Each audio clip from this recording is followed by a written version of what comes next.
pamabalo ng grupo ng Team Jefferson na oras na niyawan lo para maghinat ang grand rally na grupo kaya ipagpotang magkita! Ano kamo namin nanalagom sa ngaong na gabi tao sa sentro 1 to 10 Diyos na gabi di kamo namin Saka si Francis Anthony Quinto Canapi. Kilala po ako bilang Kiko Canapi. Pang-apat po ako sa 8 anak ni Mr. Mario Sancho Canapi at ni Maria Stella Quinto Canapi. Nagtapos po ako ng kolehiyo sa St. Paul University, Philippines ng kursong Hotel Restaurant Management and Tourism Management. At kasalukuya po ako nag-aaral ng abogasya sa Aquinas University Legazpi Extension Class sa magaling at magandang eskwelahan po ng mga Guzman sa MCNB Isang. 25 years old po ang anak niyong si Kiko Canapi at wala pa po akong asawa. Wala na rin po akong girlfriend. Bakit ka ba ito sinasabi?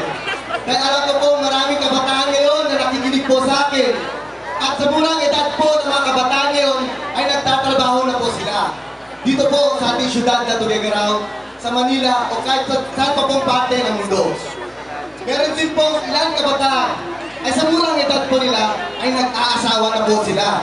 At inaalagaan po nila ang kanilang pamilya na maayos. Ngunit hindi po ganon ang ginawa ng anak niyong si Kiko Canapi.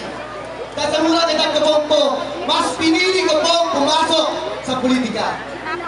Bakit? Dahil habang tumatanda po ang anak niyong si Kiko Canapi, ay umiikot po ako, lumilingon po ako sa ating syudad na Tuguegarao. At napapansin ko po, wala pong programa para sa kabataan.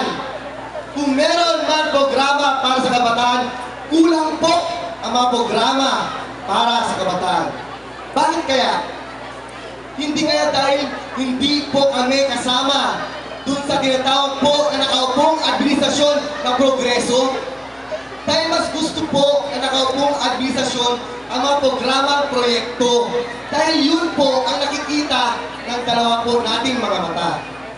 Ngunit sa likod po ng mga programang proyektong yun ay meron pong masamang nangyayari. Yun po ang i-explica ni Vice Mayor Danny Lingan Bakay mamaya. Isa po sa mga programa ng Team Jefferson ay palakasin po ang boses ng kabataan sa konseho. Kaya nakapag-isip po at nakapagplano ang grupong Team Jefferson ng mga programa para sa kabataan. Ito po yung to institute Youth Summer Camp for Values Redirection, Leadership Training, Anti-Drug Seminar, Environmental Awareness Program at more scholarship program po para sa mag-aaral nating mga kabataan at sa mga out-of-school youth nating mga kabataan. Dahil po, naniniwala ang anak nyo si Kiko Canapi at ang grupong Team Jefferson na kabataan ang pag-asa ng ating bayan. Kaya po, nandito ako ngayon sa harapan ninyo dahil gusto ko pong ipakita sa inyo ang kakayahan po ng anak niyong si Kiko Canapi para bigyan boses ang kabataan, para ipaglaban ang kabataan at irepresenta ang kabataan sa konseho.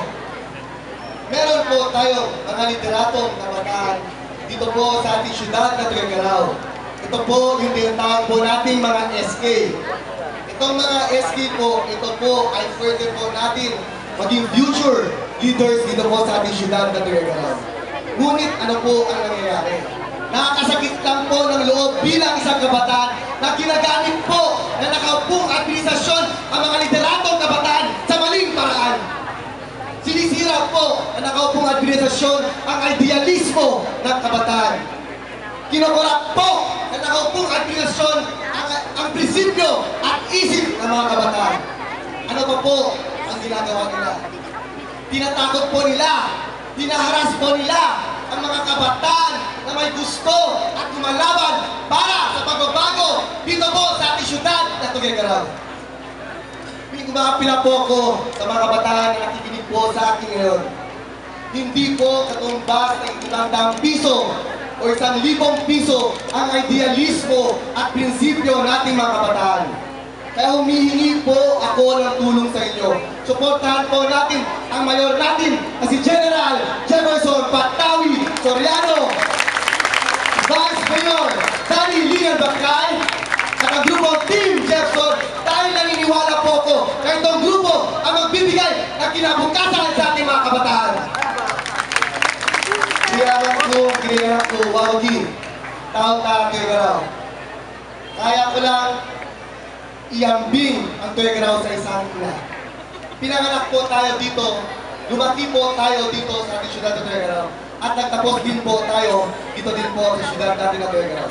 Kaya dapat lang po natin suklian ng pagmamahal, aruga at respeto. Kaya suportahan po natin ang dadating pong mayor natin na si General Jefferson Patawi Soriano para po maisoli ang respeto, ang pagmamahal at aruga ng ating inang Tuigaraw. Giriyaman ko, giriyanan ko, wawagi tao na Tuigaraw.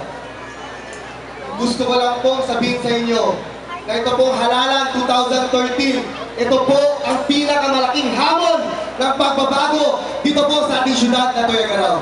Kaya iniimbitahan ko po kayo, mga magulang, mga kabataan, sa mga kapatid ko po dito sa Tuigaraw. Magsama-sama po tayo! Magkabit-bisig po tayo! Magkaisa po tayo! Ipakita po natin ang ating kakayahan. Ito na po ang chance natin sa ating kalayaan. Kalayaan po natin sa korupsyon. Kalayaan po natin sa umabusong administrasyon. Kalayaan po natin sa tyranny ng 25 years na dynasty.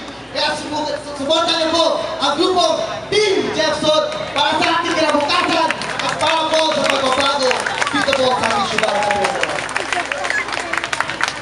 Mapabalo na ang oras ng yaman mo para magkina ang grupo ng Team Jefferson. Kaya ko lang iparte, kanina mo.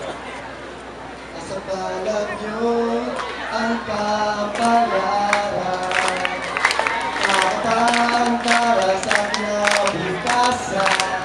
Para sa ating to, hindi na ang husay. Di ko kumapisa, konseho naghihintay. Number 11 po sa balota, si Kiko Harifoto para kabataan, organisado, Diyos, nagabing ito namin, Abalo, Kiko Harifoto.